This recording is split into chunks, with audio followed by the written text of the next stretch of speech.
Chapter 2 Do Nice Guys Finish Last? What you can learn about trust, cooperation, and kindness from gang members, pirates, and serial killers. It's not uncommon for people to die while under a doctor's care. What is quite uncommon is for a doctor to deliberately kill his patients. Michael Swango was not a very successful doctor, but as James B. Stewart explained in his book Blind Eye, Swango was one of the most successful serial killers ever. By his third year in medical school, hospital patients he interacted with were dying at such a rate that his fellow students took notice. They joked that the best way to get rid of a patient was to assign them to Swango. In fact, they gave him a tongue-in-cheek nickname, Double O Swango. Like James Bond, he seemed to have license to kill, but it was a hospital, people died there. It happens, so it was easy to brush off the death as accidental. However, the disproportionate number of fatalities continue when Swango began his neurosurgery internship at Ohio State. After Swango began his rotation on the 9th floor, there have been more patients requiring resuscitation than in the past year. How did he get away with this? Was he a genius mastermind like Hannibal Lecter? Hardly. While Swango was definitely very intelligent, he was a national merit finalist and graduated summa cum laude from college. It's a huge understatement to say he didn't make much effort to reduce suspicion. When a mass murder at a McDonald's was all over the news, he told a college, "Every time I think of a good idea, somebody beats me to it." He religiously kept a scrapbook of newspaper articles about violence incidents. When I asked why, he said, "If I'm ever accused of murder, this will prove I'm not mentally competent. This will be my defense." Finally, an accident occurred that no one could ignore. A nurse witnesses him inject something into the 4 lines of patient Rena Cooper, and Swango was not Cooper's doctor. She nearly died, but doctor managed to save her life. Once stable, she confessed Swango involvement, and an investigation into the incident quickly followed. This is the part where I'm supposed to tell you that they caught him, that everyone did the right thing, that the system worked, that good trumped over evil. But that's not what happened. Senior management at the hospital closed ranks, more concerned about the hospital reputation than stopping a murder. What if the public found out that they had a killer working there? What about their jobs? What if Swango feel a lawsuit? What if patients or their families sue them? They obstruct the police investigation. Meanwhile, Swango was allowed to keep working in one form or another. His reign of terror continued for 15 years. It's estimated Swango killed 60 people, putting him pretty high up on the list of successful American serial killers. Though no one is sure exactly how many people he killed, in all likelihood it was far more. Many educated, intelligent people knew what he was doing and had the chance to stop him, but they didn't. Now, this isn't a book about successful serial killers, but the Swango case does raise serious questions we all wonder about. Do people who cheat and break the rules succeed more often? Is the world fair? Can good people get ahead, or are they doomed to be suckers? Do nice guys really finish last? The answer aren't all peach and cream, but they doesn't mean there isn't plenty of good news to give us hope. Although perhaps we should start unravel this puzzle by starting with the bad news. In the short term, sometimes being bad can be very good. Work hard, play fair, and you'll get ahead, they say. I'm sorry, but there's actually a lot of evidence that shows this just isn't the case. People surveyed say effort is the number one predictor of success, but research shows it's actually one of the worst. appearance seems to be to trump of the office. According to Stanford Graduate School of Business Professor Jeffrey Prever, managing what your boss think of your of you sorry managing what your boss think of you is far more important than actual hard work. A study shows that those who made a good impression got better performance review than those who worked harder but didn't manage impression as well. Often, this comes down to something we're all very familiar with: good old ass kissing. It's flattering the most effective. Research has shown flattery is so powerful that it works even when the boss knows it's insincere. Jennifer Chapman, a professor at the University of California at Berkeley, did a study to see at what point flattery backfire, but she couldn't find one. Favors say, "We need to stop thinking the world is fair," he puts in bluntly. The lesson from case of people both keeping and losing their jobs is that as long as you keep your boss or bossy happy, performance really doesn't matter that much. And by contrast, if you upset them, performance won't save you. For those of us expecting to be rewarded for long hours and fairly play, this can be tough to stomach. But hold on, it gets worse. As kissers aren't the only one who thrive. Jerks do too. Do you approach salary negotiation with a win-win, mutual benefit attitude? Unfortunately, people who push for more money out of self-interest do better. The Harvard Business Review reports that men low in the personality traits agreeableness make as much as $10,000 a year more than men high in agreeableness.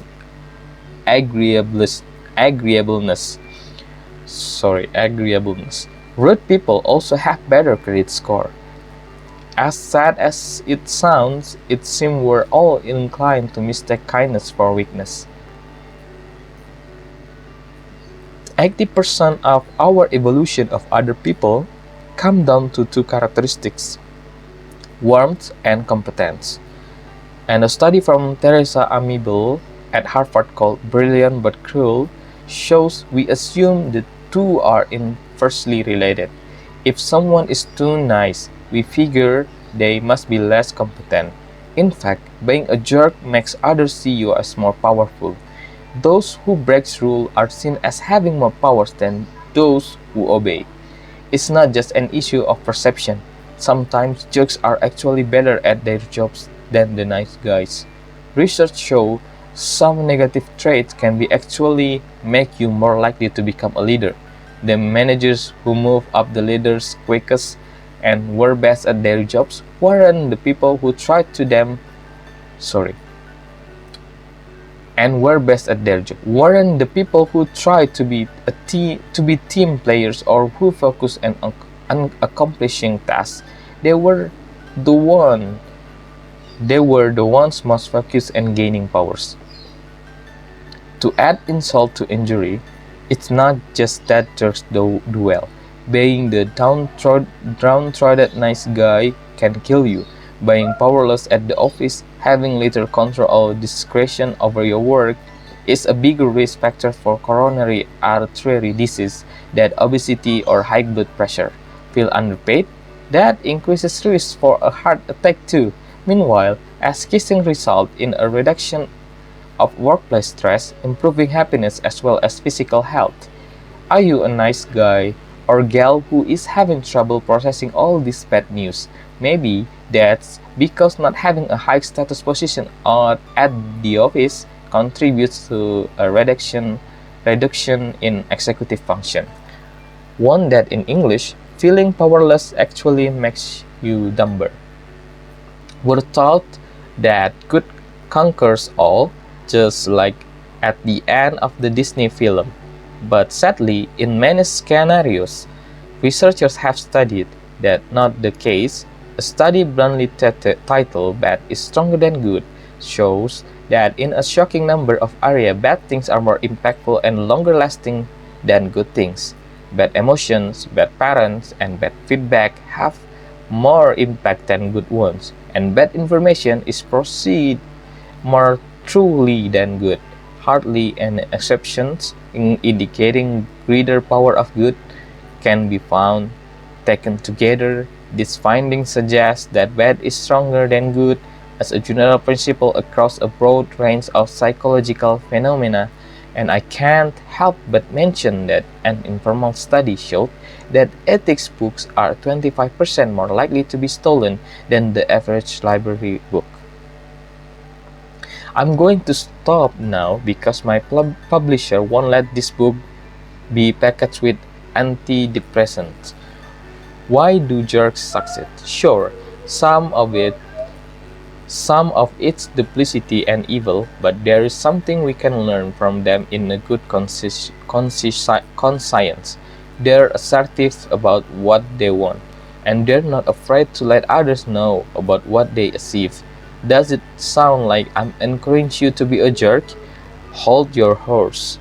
We're just getting started. They do win in the short term. Now we need to hear the other side. And it all starts with the same thing your mom might say if you told her you were going to lie, cheat, bully, and ask kiss your way to the top. What if everyone act like that? So, what happened when all of us become selfish and just trusting one another? The answer to that question is Moldova. Okay, I'm sure many times you've bowed. Sorry, I'm sure many times you thought you were in the most miserable place on earth, whether it was elementary school as a child, a bad job, or just a bad day. You've probably felt at some point like you were in the unhappiest spot imaginable. But unless you were in Moldova, you weren't scientifically correct. Ruth Veenhoven, the Dutch sociologist known as the godfather of happiness research, maintained the world database of happiness, and when he looked at all the countries of the world in terms of happiness, Moldova came up dead last. What genre this little known from Soviet Republic such a dubious distinction? This Moldova simply don't trust one another. It has reached epic proportions so much so that it stifles cooperation in almost every area of Moldovan life. Writer Eric Weiners notes that so many students brief teachers for passing grade that Moldovan want to go to doctor who are younger than age 35, assuming they purchase their medical degree. Weiners sum up the Moldovan attitude with a single sentence: "Not my problem." Getting people to act collectively for the benefit of the group seemed impossible. Nobody wants to do anything that benefits others. Lack of trust has turned Moldova into a black hole of selfishness. The usual response to moms saying, "What if everyone did that?" is to say quite simple, "Well, everyone doesn't." But that's not really true, is it? We all know a company or department that slid downhill due to selfishness. Research agrees bad behavior is infectious, it spread. Soon you won't be the only ones shaming. Research by Dan Ariely of Duke University shows that seeing others cheat and get away with it increases cheating across the board. We start to see cheating as an acceptable social norm. It's a concept we can all relate to. After all, do you really drive under the speed limit all the time? Why not? Well, it's like the old joke about ethics. There are three categories: right, wrong, and everybody does it. Once we see others getting away with something, we assume it's okay. Nobody wants to be the sucker who play by the rules when no one else does. Studies showed Studies show expecting others to be untrustworthy creates a self-fulfilling prophecy. You assume they'll behave badly, so you stop trusting, which means you withhold effort and create a downward spiral. It's not surprising that work teams with just one bad apple experience performance deficit of 30 to 40%. So yes, individual shenanigans can pay off, but it's only a matter of time before other people start cutting corners too. Then everyone suffers because you end up with a self-centered Moldova-like culture where there is no value being created by people contributing to the common good. Rune van Hoven said, the quality of society is more important than your place in that society. Why is that? Robert Axelrod, a professor of political science at the University of Michigan, explained, not being nice might look promising at first, but in the long run it can destroy the very environment it needs for its own success. Simply put, when you start being selfish and Machiavellian, others will eventually notice. If they really retaliate before you rise to power, you're in bad shape. Even if you succeed, you are still got a problem. You have shown others that the way to succeed is breaking the rules. So they'll break them too, because bad behavior is infectious and people do what works. You'll be creating other predators like yourself, then the good people leave. That creates a ripple effect. You can quickly create a place where you don't want to work anymore, like Moldova. One trust goes, everything goes. What quality do people, when surveyed across number of arenas where athletic teams, family members, says they desire more in others? Trustworthiness. To truly scale effort and succeed mean going beyond selfishness to create trust and achieve cooperation. Ironically, even if you want to be successful at evil, you need to do this. So to learn why selfishness doesn't work in organization over the long haul and see how essential trust and cooperation are, you need to look at criminals. It's your first day in prison, and you're going through all the goodies in your gift basket. Seriously, I'm not kidding.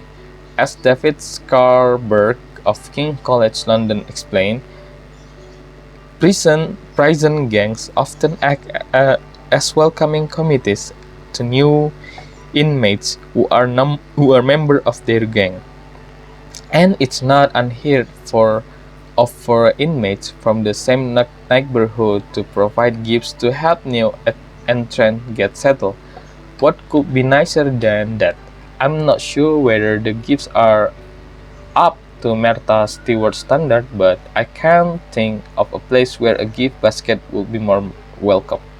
We think of gang members as lawless, impulsive psychopaths, and surely there are many who fall into this category, but they know a lot more about trust and cooperation than we give them credit for. Gangs aren't coalitions dedicated to chaos led by a nefarious-born villain.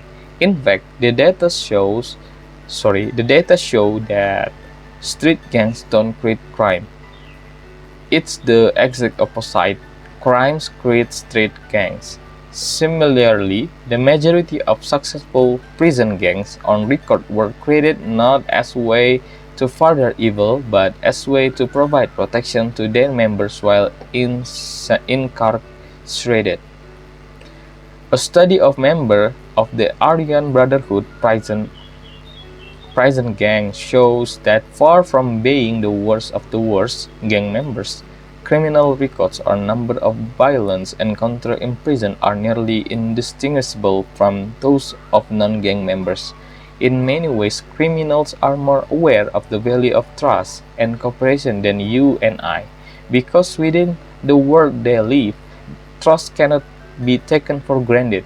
You don't go to the office every day and wonder if someone is going to stab you in the neck.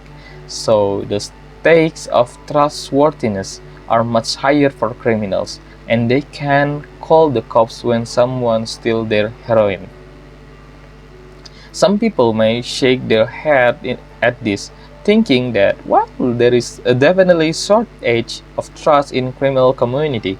It is more than made up for by the increased options criminals have. If someone screw them if someone screw them over, they kill him, and they will keep people in line. But research into organized crime shows resorting to violence is actually highly overrated. What happens when you go to total Tony Soprano and start whacking everyone who cause problems? Everyone will respect you, and no one will want to work with you. Being a mob boss who is too violent has an inherent irony to it. Would you want to work for someone whose response to late expense report is 2 bullets to the head? I didn't think so. Therefore, smart criminal must find alternative. Therefore, smart criminals must find alternative to violent enforcement. They need more order, not less, to reduce the increased option on their plate. As an inmate at Corcoran State Prison was quoted as saying, "Without order, we have anarchy. And when we have anarchy, people die here." How valuable are stability and rules? So valuable that in prison, where much of daily interaction is divided along racial lines, whites actually encourage black to join black gangs with more anonymity and separation. Violence increases behind bars when everyone is a part of the system, even if that means joining a rival gang. Life is more stable. Want to cheat a little? Fine. But if you want to do it every day for years, you need a system. Always worrying about being cheated or killed makes transaction too costly. Preventing efficient dealing without your selling Pepsi or illegal drugs, you need rules and cooperation, and that means trust. Economics calls it this Economic call it the discipline of continuous dealings. When you know and trust someone, it makes transaction smoother and faster. That means more transaction happens, producing a better market and more value for everyone involved. It's no different for prison gang, really. Think of it like a good eBay review for your heroin dealer. Good seller A would buy again. Eventually, this scaling of order, trust, and rules make a prison gang look a lot more like a corporation. Gang leaders shout colors, often send recently incarcerated member of their gang new arrival questionnaires. It's good to know what fresh employee have to offer. As crazy as it might sound, all this work. Corrupt countries with mafia-style groups are more economically successful than countries with decentralized crime. Showing higher rates of growth, they put the organized in organized crime, and while nefarious groups certainly have negative effect on society, the order they enforce have positive externalities as well. The prison of Yakuza in Japanese cities is negatively correlated with civil lawsuits. Research shows prison in the United States run smoother with gangs than without them. Don't get me wrong, these are criminals. They are doing bad things. But for any criminal organization to be successful, it needs a level of trust and cooperation inside, even if each member are doing naughtiness outside. Successful criminals know that selfishness internally doesn't scale. Eventually, this can lead to criminal treating people, at least those inside the gang, quite well. When was the last time your boss sent you a gift basket? This is this isn't some new thing. Even hundreds of years ago, criminals groups thrived by looking out for one another. And what might be the best historical example of criminal cooperation, the parrot-shouldered rebels of the high seas. Pirates were so successful because they treated their people well. They were democratic. They trust one another, and they set up an economically sound system to make sure this would be the case. These savvy businessmen of the oceans were not all crazy psychopaths with eye patch.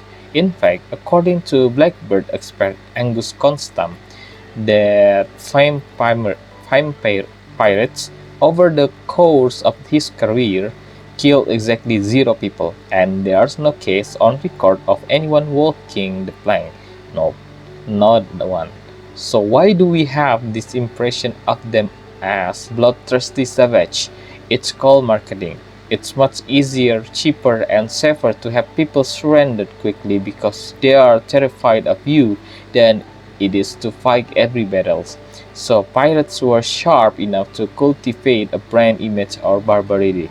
Of course, pirates weren't all kind sweetheart, and Blackbird was no Robin Hood. They cooperated so well, not out of altruism, but because it made good business sense. They knew they needed rules and trust to succeed, and they end up forming a system more fair and appealing than life on tyrannical Royal Navy ship or mercantile boats where workers were exploited and to maximize profit. As Peter Layson writes in his book The Invisible Hook, The Hidden Economic of Pirates, contrary to conventional wisdom, pirates' life was orderly and honest. You may be a pirate at heart yourself. Ever get tired of bully of boss and think about shrinking out on your own? Think everyone should have a say in how the company is run. Think a corporation is obligated to take care of its people, and that racism has no place in business. Congrats, you are a pirate. Much like prison gangs, pirates weren't originally uninvited to do evil. In fact, one could easily argue that were a response to evil. Mercantile ship owners of the period were despotic. Captains routinely abused their authority. They could take any crewman's share of confiscated loot or have him executed. As a response to this prediction, as a response to this predation and a desire to sail the seas and not worry being abused by the management, the life of the pirate was born. Pirate ships were a very democratic place. All rules needed to be agreed to unanimously. Captain could be disposed for any reason, and this turned them from tyrants into something closer to servant. The only time a captain had total authority was in the midst of battle, when quick decision making was a matter of life and death. Pirates end up forming a company you might be very happy to work for. Since the boss could be fired at any time, he was quite focused on taking good care of his employees. Captains, which weren't significantly larger than anyone else. As Lisan explained, the difference between the highest and lowest paid person in this pirate crew was thus only a single share. And he didn't get ridiculous perks. Pirates captain didn't get a bigger bunk on the ship or more food. Pirates Inc. also had great benefits. Fighting bravely or being the first to notice target was handsomely rewarded with bonus. Got injured? Just file a claim. Pirates effectively had a disability plan covering battle-related injuries, and this fantastic HR initiative worked. The historical record shows pirates had no trouble getting people to join the ranks, while the Royal Navy resorted to compelling men to sign up. Pirates Inc. even had a diversity program hundreds of years before it was popular or mandated by law. Why? They weren't morally enlightened. Racism simply wasn't good business where treating people right was. It gave them an advantage in recruiting and retaining talent. It's estimated that the average pirate ship was approximately 25% black. Each crew member, regardless of race, had the right to vote on ship issues and was paid an equal share. This was in early uh, 17,000s. The United The United States did not abolish slavery until more than 150 years later. Did it work? Economists prize pirates for their business savvy. In lesson paper and Archie, the Law and Economic of Pirate Organization, he says pirate governance created sufficient order and cooperation to make pirates one of the most sophisticated and successful criminal organizations in history. So, treating those around you well can lead to far greater success than selfishness, even if your goal is to make mischief. Some may say I'm stretching the point, talking about prison gang or long dead pirates may be clever, but how relevant is it to modern life? Where we've looked at the selfish bad guys and we've looked at the bad guys who are smart enough to not be selfish. What about a truly good? What about those of us who really want to do the right thing? Do we succeed? Can nice guys finish first? When you do the right thing, if you put your life on the line to save someone else, will it be rewarded? The young man next to you stumbles off the subway platform and falls onto the tracks below. He is incapacitated, helpless. You can feel the rumble of the approaching train. Do you climb down to help him? Some would say it's less an act of altruism than an act of suicide. Suicide. Your two young daughters are standing next to you. How will they fare if you die and they lose a parent? Letting a young man die is tragic, but aren't two deaths and two orphans more tragic? That's a tough question to answer. Luckily, on January 2, 2007, Wesley Outre didn't ask it. As the light on the front of the number 1 train flashed in the tunnel, he jumped down to the tracks where Cameron Holly Potter lay helpless. But Outre had misjudged the speed of the train. It was coming much faster than he anticipated. There simply was not time to move Holly Potter to safety. Yet he wasn't about to let the man die either. The shriek of the train's brakes tore the air, but the driver couldn't stop its momentum in time. As the sound of the oncoming train rose to a deafening roar, Outre shoved Hello Potter into a narrow drainage ditch and leaped on top of him, sheltering him as the train passed over them. But both were unharmed, though the train had come so close to killing them, that it left grace of the Outre's head. He later said, I don't feel like I did something spectacular. I just saw someone who needed help. I did what I felt was right. Wesley Outre acted altruistically that day. He had everything to lose and nothing to gain. He was the type of hero we think exists only in movies.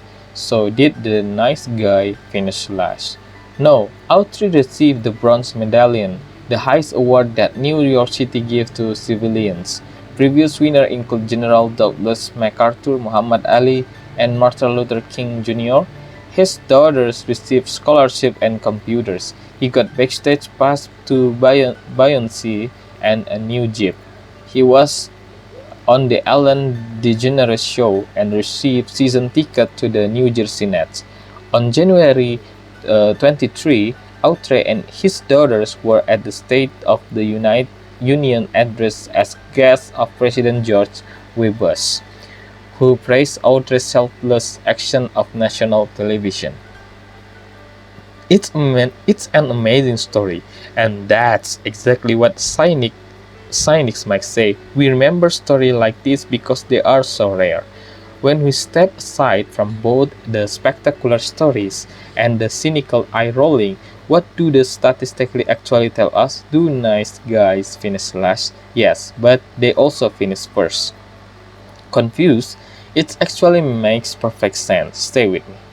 When Wharton School professor Adam Grant looked at who ended up at the bottom of success metrics, he found an awful lot of nice guys, givers, in studies of engineers, medical students, and salespeople.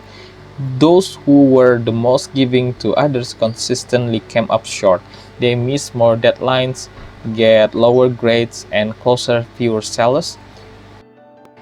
For a guy like Adam, who has devoted much of his research to exploring ethical business and how altruistic behavior can lead to success, this was far more distressing than it might be to you or me. If he had stopped there, it would have been a sad day indeed. But he didn't. When I spoke with Adam, he said, "Then I look at the other end of the spectrum and say if givers are at the bottom. Who's at the top?" Actually, I was really surprised to discover it's the givers again. The people who consistently are looking for ways to help others are overrepresented not only at the bottom but also at the top of most success metrics. Matchers, people who try to keep an even balance of give and take, and takers, people who selfishly always try to get more and give less, end up in the middle. Givers are found at the very top and the very bottom. Those some studies showed that the majority of productive engineers, students with the highest grade, and salespeople who brought in the most revenue were all givers. When you think about it, it makes intuitive sense. We all know a martyr who goes out of their way to help others and yet fails to meet their own needs or end up exploited by takers. We also know someone everyone loves because they are so helpful, and they succeed because everyone appreciates and feels indebted to them. Being the most productive or getting top grade isn't the only thing givers seems to excel at. It also appears to make them rich. When Arthur Brooks looked at the connection between charitable giving and income, he found that for every dollar donated, income for that person went up by $3.75. There was a clear relationship between how much given and how much was earned that year. Some of you may be scratching your hands. This seems to contradict it much of what we saw in the beginning of the chapter, where jerks did better. Yes, on average, jerks do better, but at the very top, we see the givers. Income peaks among those who trust people more, not least. In a study titled The Right Amount of Trust, people were asked how much they trusted others on a scale 1 to 10. Income was highest among those who respond with the number 8. This aligned with what Adam Grant found, what givers at the top of success metrics. What also matched was that those who responded with a number above an 8 had income 7% lower than the 8, much like the givers at the bottom of success studies. These people were more likely to be taken advantage of. Who suffered the most? Those with the lowest level of trust had income 15.5% lower than 8, that lost in the equivalent of not attending college. Surely, these givers can hack it when they get to be leaders, right? Leaders are supposed to be tough. We saw earlier that some negative traits actually help people who are in charge. However, when we look at the top-ranked leaders in the military, where we would expect toughness to be prized, the exact opposite is true. Those scoring the best are supportive, not stern. While some of those studies say the social stress of being a powerless nice guy can give you a heart attack, the big picture research shows that the old maxim, "the good die young," isn't true. The Thurman study, which followed many subjects across their entire life, found the people who were kind actually lived longer, not shorter. You might be inclined to think that getting help from others would prolong your life, but the study showed the reverse. Those who gave more to others lived longer. Finally, there is the issue of happiness. While a number of data points show jerks get promoted are financially rewarded, they aren't necessarily any more thrilled with their lives. But research has found that ethical people are happier. People less tolerant of unethical behavior had a higher well-being than those who were okay with a big dose of cheating. The boost was equivalent to the happiness increase one would get from a small increase in income, getting hitched, and going church regularly. This is where the Moldovans have it all wrong. By not trusting, by not helping others, they miss and a lot of what makes us happy. Studies show spending money on others makes us happier than spending it on ourselves. Volunteering even just 2 hours a week predicts increase in life satisfaction. Even more surprising, those who donate their time to help others feel less busy and like they have more free time. In a lot of short-term scenarios, a little cheating and bullying can pay off. But over time, it pollutes the social environment, and soon everyone is second-guessing everybody, and no one wants to work toward the common good.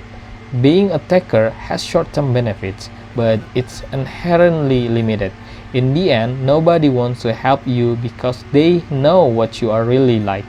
Who are takers' worst enemies? Other takers, says Adam Grant's research. While givers get tons of help from other givers and receive protection from matchers who believe that to maintain fairness kind acts should be rewarded, they have only takers to worry about. Meanwhile, takers end up being disliked by everyone, including other takers. Unless takers learn to trust and cooperate, they can never really scale their effort the way a group of givers can. Even matchers, who do not benefit from trust and reciprocity, are inherently limited because they often wait for someone else to initiate a good act, which prevent exchanges that could be beneficial for both parties. You might think I'm glossing over the fact that a lot of the givers end up dead last. The difference between the givers who succeed and the givers who don't isn't random. So the difference between the givers who succeed and the givers who don't isn't random. Adam Grant notes that totally selfless givers exhaust themselves helping others and get exploited by takers, leading them to perform poorly on success metrics. There are a number of things givers can do to build limits for themselves and make sure they don't go overboard. That 2 hours a week volunteering don't do more.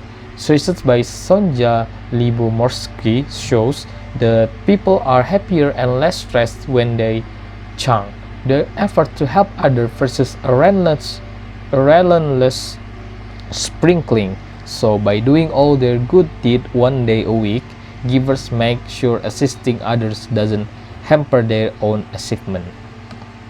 100 hours a year seems to be a magic number. Grant also point out the other A's in the whole givers have matchers. They want to see good rewarded and evil punished. So matchers go out of their way to punish takers and protect givers from harm. When givers are surrounded by a coterie of matchers, they don't have to fear exploitation as much. This may seem a bit confusing in the short term. Being a jerk has benefits but eventually poisons the wall since other become jerks around you. In the long term, being a giver pays off big, though you risk exhausting yourself helping others. In the war between good and evil, is there a clear winner? Is there a clear way to behave that will let you get ahead and let you sleep at night feeling like a decent person? Actually, there is. Don Johnson made $6 million in one night. $6 million in one night. No, I'm not talking about the Miami Vice actor. This Don is a gambler, and he took it all from the Tropicana. But that isn't where his winning streak stopped. He ended up taking the casinos of Atlantic City for a lot more. It's an old saying in the gambling industry, the house always wins, and for a few months in 2011, Don Johnson became the house. It's one of the most sensational success stories in gambling. Johnson didn't cheat or count cards. Nobody makes that much money due to the pure luck. Johnson knew cards. More important, he knew math. His day job was running a company that calculated the odds for horsing racing. You see, top blackjack gamblers don't gamble. They know the odds and won't play straight up. They actually negotiated rules with the house. If I lose X amount, you rebate me a percentage of it. Or the dealer has to hit off X instead of Y.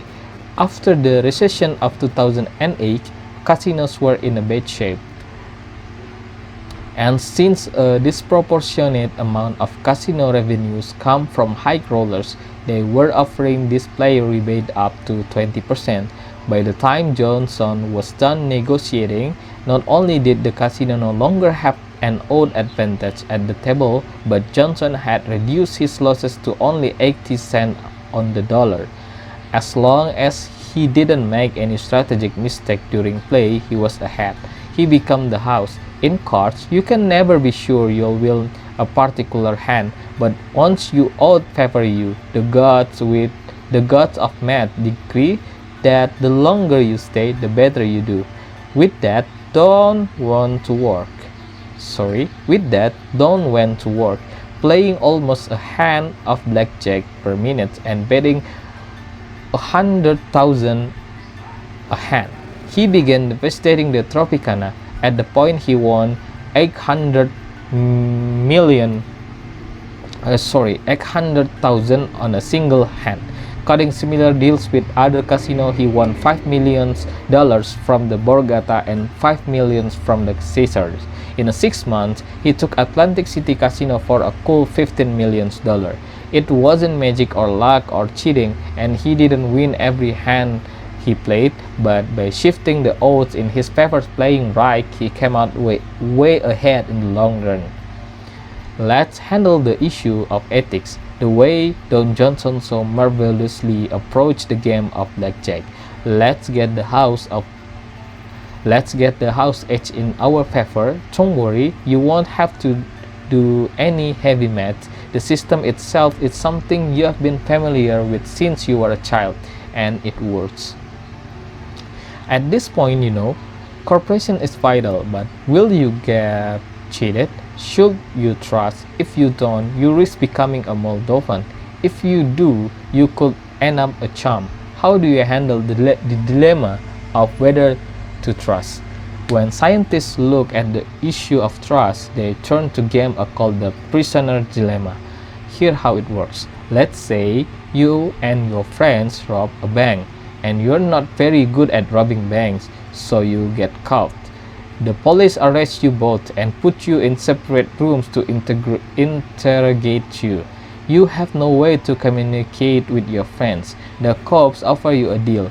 If you testify that your friend was the mastermind and he doesn't testify against you, you go free and he gets 5 years in prison. If you don't testify against your friends but he testifies against you, you get 5 years and he goes free. If you both testify against each other, you both get 3 years. If you both refuse to testify, you both get 1 year. If you two knew you could trust each other, the answer would be simple. You both keep your mouth shut and get 1 year. But can you trust your friend? Are you the police scaring the heck of him?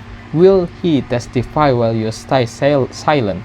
That means he walks free and you get 5 years in prison.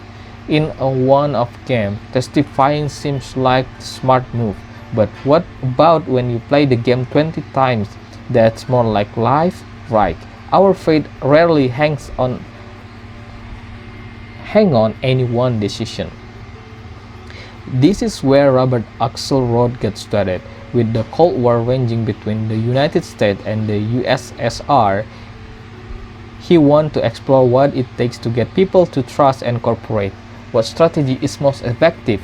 So he decided to have a tournament where different computer programs with different strategy play prisoner's dilemma together to see which one rank up the most point. Researchers from psychology, economic, math, sociology, and other disciplines sent in a total of 14 algorithms plus one program that would behave randomly. One of the program was insanely nice. It always trusted its opponent even after being screwed over. Another of the program named All D was the opposite. It always betrayed its opponent without fail. Other program raced somewhere in between. Some of the more complex program played nice for the most part while occasionally trying to sneak in a betrayal to get a leg up. One program called Tester monitored the other player moves to see how much it could get away with and then would backpedal if caught betraying its opponent. Which ethical system reigned supreme in the end? Shockingly, the simplest program submitted won the tournament. It was only 2 lines of code, and it's something we're all familiar with, tit for tat. All TFT did was cooperate on the first prisoner's dilemma round.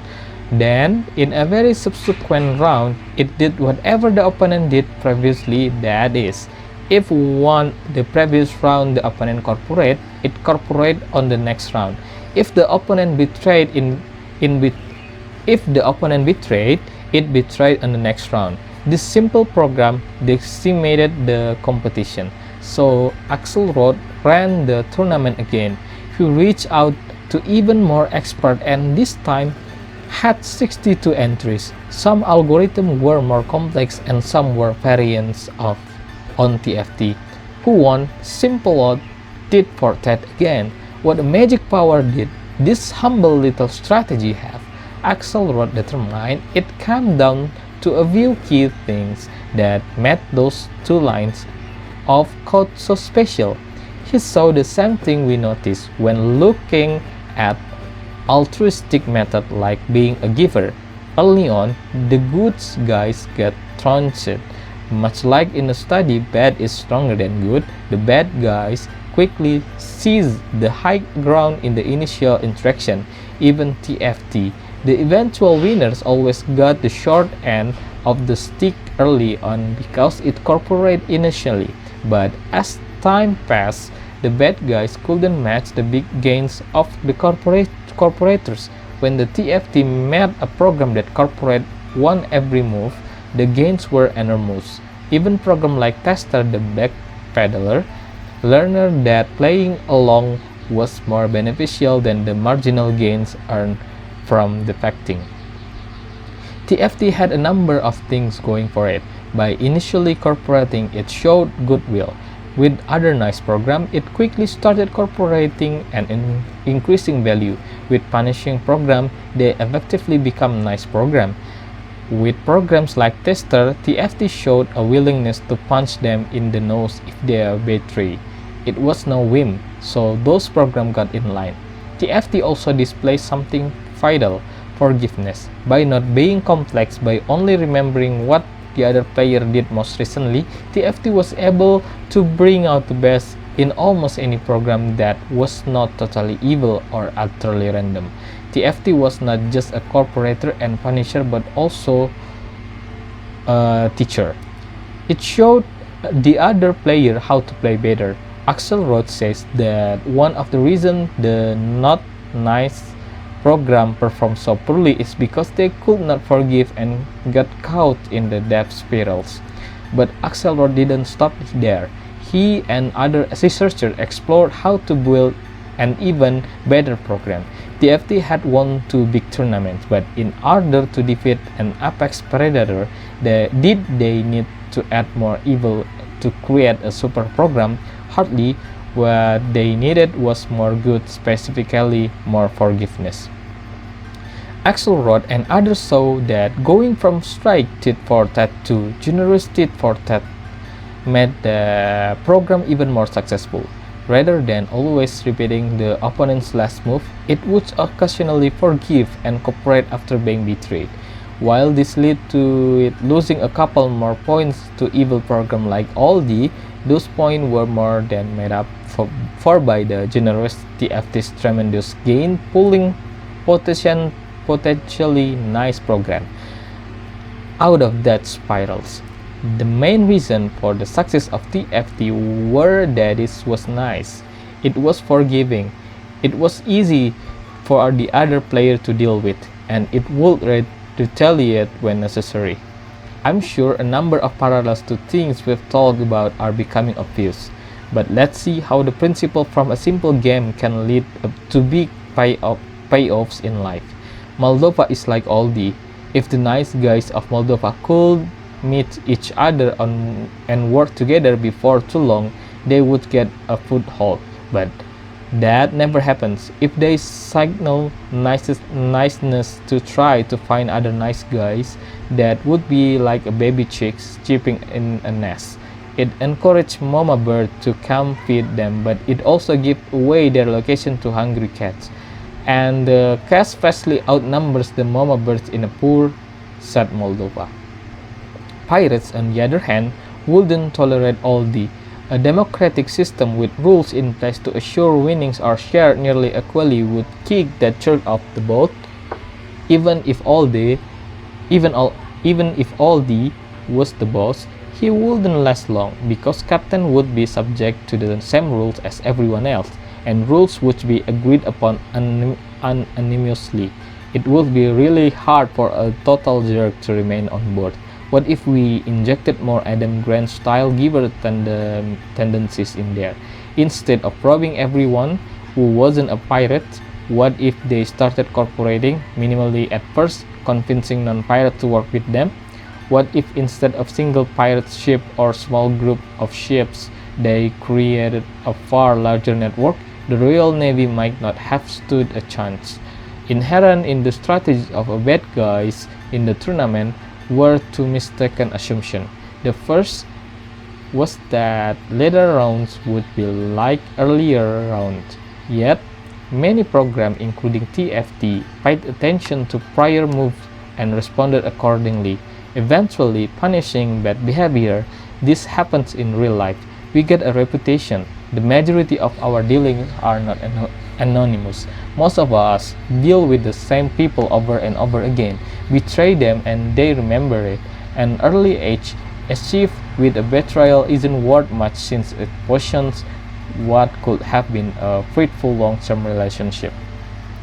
The second mistake assumption was that the games are zero-sum. In real life, cooperation can be far more beneficial and far less costly. How? Well, the answer involves orange pills. Business schools frequently do a negotiation experiment in which two groups are told to decide how a pile of orange, which both groups needs, should be split. Both groups are given specific details the other group can see. Much like in the prisoner's dilemma, the bad guys do terribly. They assume the game is zero-sum. Every orange they get is one the other group doesn't get. But the cooperators, the people who share and communicate quickly, discover that the special instructions each person was given include a detail. One group only needs the fruit of the orange, the other group only needs the peels. If the groups talk to each other, they can easily get everything they both need. But if they immediately resort to fighting, both groups do worse. The long-term versus short-term issue is critical. Used car salespeople think they'll see a customer only one time, and that's why they have the reputation they do. Meanwhile, your mom is hopefully going to be with you till in the end. That's why moms have the reputation they do. The longer the time and we anticipate we'll be dealing with someone, the better the behavior we can expect. Adam Grant's research proves this distinction as well.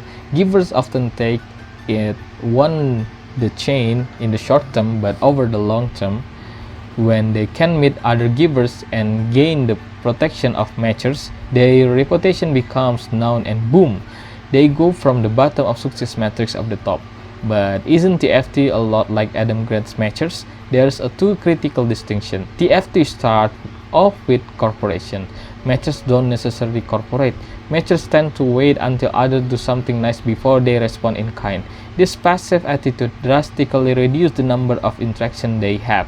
Meanwhile, givers run around handing out favors, losing a little takers, getting a fair share back from matchers, and winning the lottery whenever they meet another givers. Givers can be great networkers by merely being themselves, while the hesitant matchers wait for an engraved invitation to the party.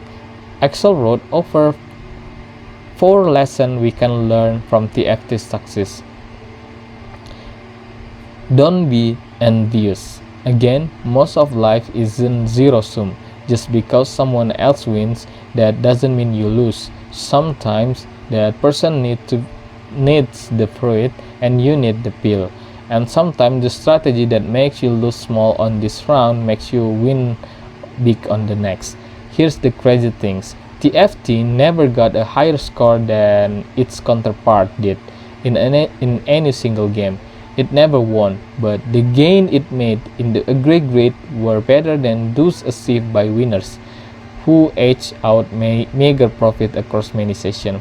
Axel Rod explained this by saying Tit for Tat won the tournament not by beating the other player, but by eliciting behavior from the other player that allow both to do well. Don't worry how well the other side is doing, worry about how well you're doing. And then, don't be the first to defect. Influence guru Professor Robert Cialdini says that not only is reciprocity one of the key elements of being influential and winning favor with others, but it's also essential that you go first. Matchers wait and miss too many opportunities, and takers trade short-term gains for long-term losses. Remember, all the big winners were nice and all the big losers start off betraying.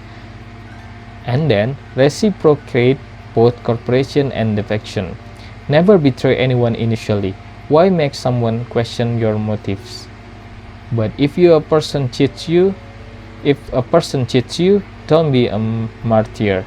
In the tournament, picking fights resulted in low scores, but retaliating increased scores. And then don't be too clever. Testers sounds like a rational strategy. See what you can get away with and go no farther. But this strategy lacks clarity of TFTs, and while tester edge out again here and there, it came at the cost of a good reputation. None of the other complex systems fared very well. TFT was the simplest of them. TFT was the simplest of them all, and adding some occasional forgiveness was the only way to improve it. You need to be able to teach the people you are dealing with because you want the relationship to continue. You cooperate with me, I cooperate with you. You betray me, I betray you. It's that simple. Getting too clever muddies the waters, and the other person can quickly become very skeptical of you. Once that person sees clear cause and effect, he or she is more likely to jump on board and realize that everyone will benefit. Now, in zero-sum games like chess, you want your intention to be unclear, but in the iterated prisoner's dilemma, it's the exact opposite. You want the other player to see what you're doing so they can join you. Life is more often like the latter. We've looked at jerks, nice guys, prison gangs, pirates, and computer simulation. You've learned a lot, and that's all fine and dandy, but what rules can you take away from this and use? Let's round up what we've got so we know how to be ethical and successful but not a chump. Rule number 1, pick the right pawn. Don't move to Moldova, literally or figuratively. When I asked Bob Sultan, a professor at Stanford Graduate School of Business, for the best piece of advice he gives to his student, he said this: when you take a job, take a long look at the people you are going to be working with. because the odds are you are going to become like them. They are not going to become like you. You can't change them. If it doesn't fit who you are, then it's not going to work. As we've established, bad work environment can make you a bad person and can make you unhappy. Cheating is infectious, as shown by Dan Ariely study contagion and differentiation in unethical behavior, the effect of one bad apple on the barrel. When you see your peers cheat, you are more likely to cheat. And when your peers see each other cheat, everyone is more likely to bend the rules. That's one step closer to Moldova. Luckily, the influence of context works both ways. The Thurman study, which followed over 1,000 people from youth to death, come to the conclusion that the people who surround us often determine who we become. When we see others around us perform altruistic acts, we're more likely to act altruistically ourselves. This also allows us to more safely be givers and get the success benefits that top-ranked givers get without the fear of ending up a martyr. Connecting with others givers was what allowed for the incredible success of the NICE program in Axelrod's tournament. If you are already in a bad environment, circle the wagons with other good people. It only took 5% of interaction between NICE program for good to get the age of overbad that may not translate perfectly to the everyday world, but there's certainly a tipping point. Picking up the right phone can even help you get the benefit jerks get. Kissing your boss ass isn't immoral or unsavory if the boss is someone you actually respect. At the next job interview, find out who you will be reporting to. Ask to speak to that person and do some research on them. Studies shows that your boss has much larger effect on your happiness and success than the company at large. Rule 2. Corporate first. All the successful programs in Axelrod's competition corporate first. Givers outdo matchers because they volunteer help without waiting to see what the other person will do. Plenty of other research backs this up. Robert Cialdini says that being the first to offer help is key to engendering a feeling of reciprocity, which is one of the cornerstones of persuasion and ingratiation. When Harvard Business School Deepak Malhotra teaches negotiation, the first thing he says isn't be tough or show the other side you mean business. His number one recommendation to students is they need to like you. This doesn't mean you need to give $20 bills to everyone you meet. Favor can be quite small. We also often forget that something quite easy for us, a 30-second email introduction, can have enormous payoff for others a new job. Doing a quick favor for new acquaintances tells others givers you are a giver and can earn you to protections of matchers. Go ahead and send that new inmate a gift basket. When the knives come out in the prison yard, you'll have a lot more people watching your back. Rule number 3. Being selfless isn't sanely, it's silly. Trusting others works better in general, but like Don Johnson at the blackjack table, having the edge doesn't mean you'll win every hand. You can't predict how successful cooperating will be for any specific interaction, but you'll win more than you lose. Remember, the most successful people in that study on the power of trust rank themselves an 8 not a 10 as to how much they trusted others. In fact, there's a newer variant of tit for tat that one researcher says outperforms both regular TFT and GTFT. What tweak does it include? If each opponent always cooperate no matter what, it exploits that opponent. Kinda sad that it works, but we get it. It's just human nature that when people do too much and don't ever push back, they get taken for granted. So if you are not a total saint, it's okay. Being a saint is actually a very poor strategy for getting ahead.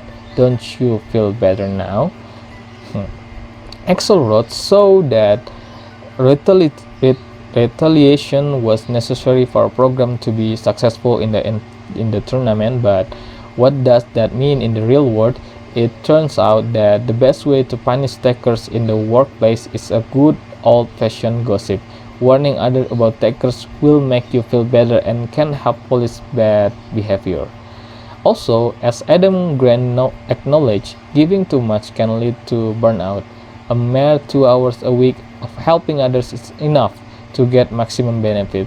So there's no need for guilt or for martyring yourself, and no excuse for saying you don't have time to help others. Rule 4. Work hard, but make sure it gets noticed. What lesson can you take from the jerks without becoming a jerk? A common trend through the research was the jerks aren't afraid to push a little.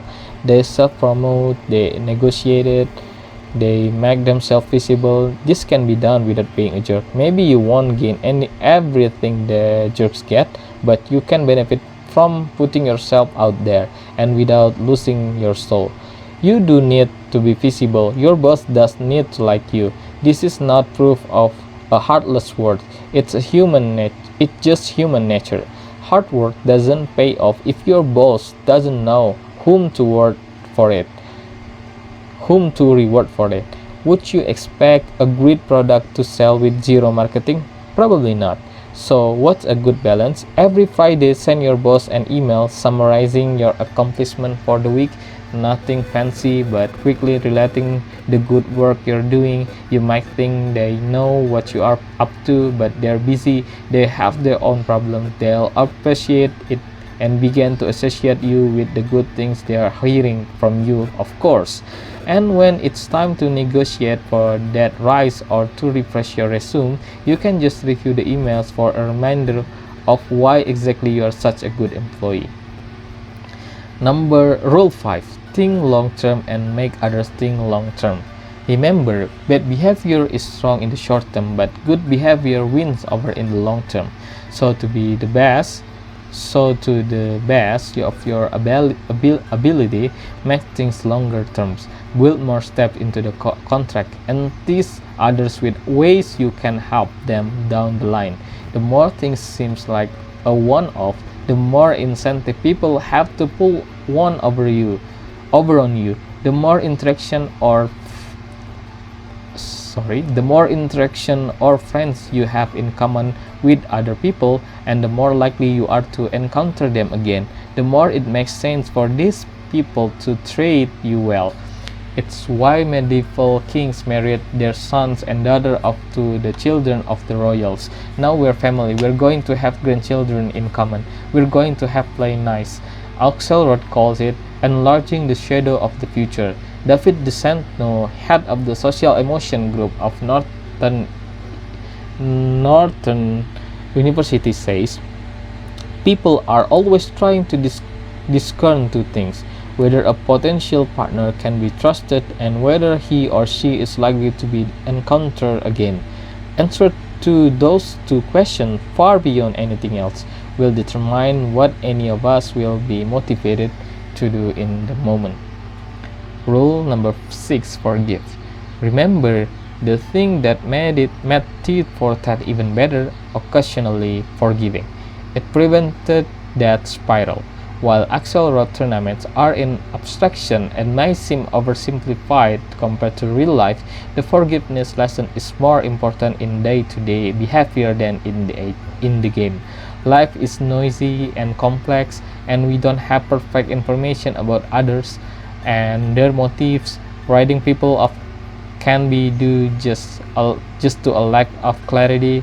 Face it, you can't even always trust yourself. You say you're on a diet, then someone brings donuts to work and you blow it. Does mean you're a bad person and you should never trust yourself again? Of course not. The FT never came out ahead in a single game, but it won out in the grand scheme of things. One reason was because it could teach its opponent to behave. That means giving a second chance. You're not perfect, others aren't perfect, and sometimes people get confused. One last thing before we move on. Remember Michel Swango, the killer MD? Well, they did catch him. Eventually, someone did the right thing. Jordan Cohan sent a fax about him to every medical school in the United States, and this got the attention of the FBI. Swango fled the country, but when he eventually returned in 1997, he was detained at Chicago's O'Hare Airport on September 6, 2000. He pled guilty to murder and fraud to avoid the death penalty. Sentenced to 3 consecutive life terms, he now resides in a maximum security facility in Florence, Colorado. Swango was careless, and the people around him were selfish. In the short term, that worked out for them, but in the longer term, he was caught and many reputations were solid. Even when others are selfish, being a serial killer isn't a really good long-term strategy for success. So being a nice person can be effective strategy, but that raises other questions. How do you know how long to hang in there? The old saying is, quitters never win and winners never quit. But is it true? We all know someone who wastes years and something that was never going to happen.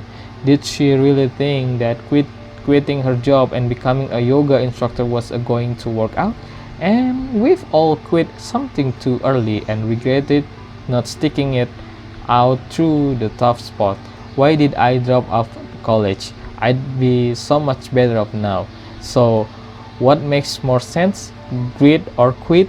How do you know when to give up and when to hang in there? Let's look at the next.